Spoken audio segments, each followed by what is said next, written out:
here we're going to start with the Battle of Anagawa. It's a situation right where a most dangerous time starts, where Oda has taken Kyoto and is consolidating his hold on the central portion in Japan. And essentially some forces to the back are not thrilled with this, maybe have some old gripes. So we have two major forces, the Asai clan, which Oda took personal affront to and insisted on facing them directly in this battle, and the Asakura clan, and we have Tokugawa as Oda's ally.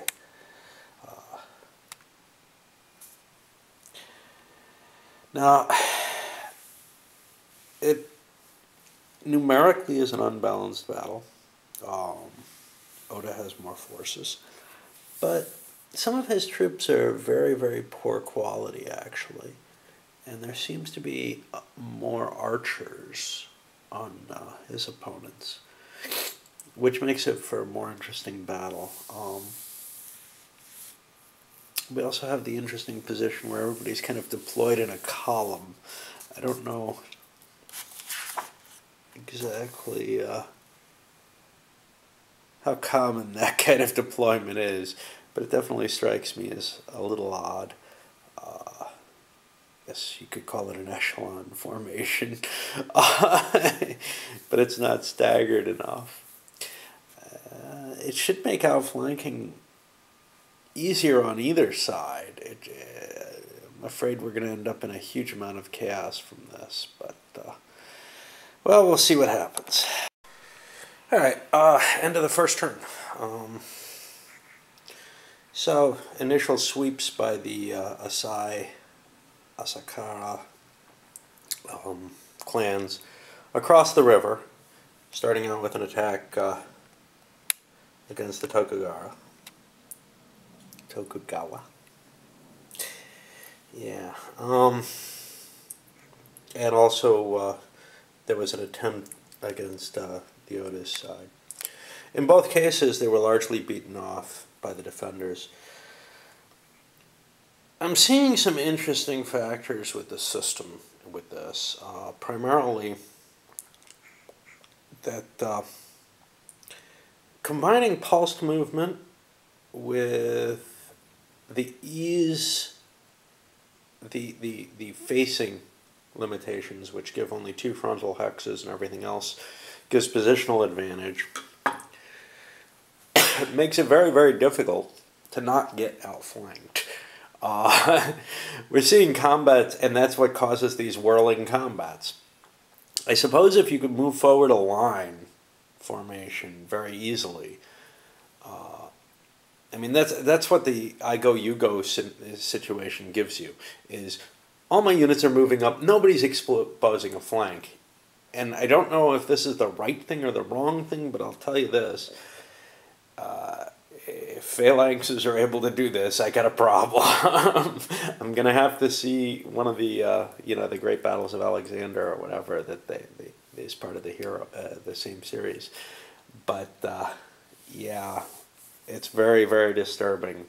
And I'm beginning to see how it's happening. It's happening because one unit goes, moves out ahead, and then you don't get a momentum, you don't get a continuity, whatever. It presents an opportunity, but that seems far too likely.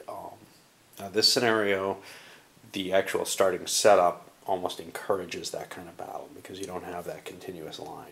You have big breaks to exploit. But we're definitely seeing that.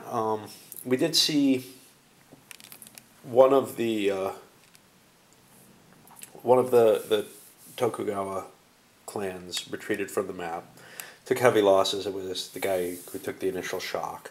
So actually, victory condition-wise, right now,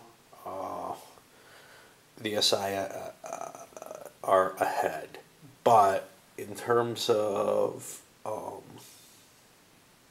position, I would really give the edge to the Oda at this point. There's also been some note about my shaky hand, as I noticed that it's shaking now, and my tendency to have alcohol on the table, perhaps. Actually, the alcohol helps my shaky hand. It's a trick I learned from a brain surgeon. He used to always, get himself nice and soused before operations. So, just so you know, they're not really connected. Now, I have very great difficulty. I have to brace my hand if I'm going to do this, and I forget constantly. Tripod just didn't work, sorry. Alright, after 2 turns at Anagawa completed, seeing pretty much everything's been committed, at least to the line, if not actually into combat, except for the clan retainers. It's hard to bring them into battle, especially on the offense, because of the Hanjin rules. You lose a lot of flexibility if you leave your command post. So, in general, you keep them behind as a reserve.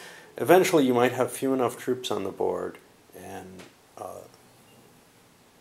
even the Tokugawa are in kind of that position with what they've got on the board, that you could command everything within your own range. So then it's worth committing yourself. With the Oda, it's clearly not the case. I'd say everyone else on the field could be committing soon. Big effect we've seen, the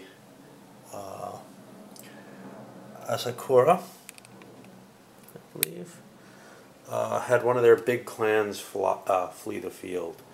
This was the one who led the initial point attack down across the river.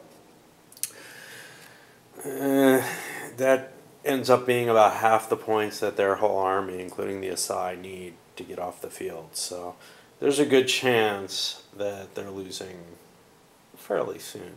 Again, just a couple of turns to the game. We saw some personal combats over the course so far. Three of the Asai Asakura leaders have fallen.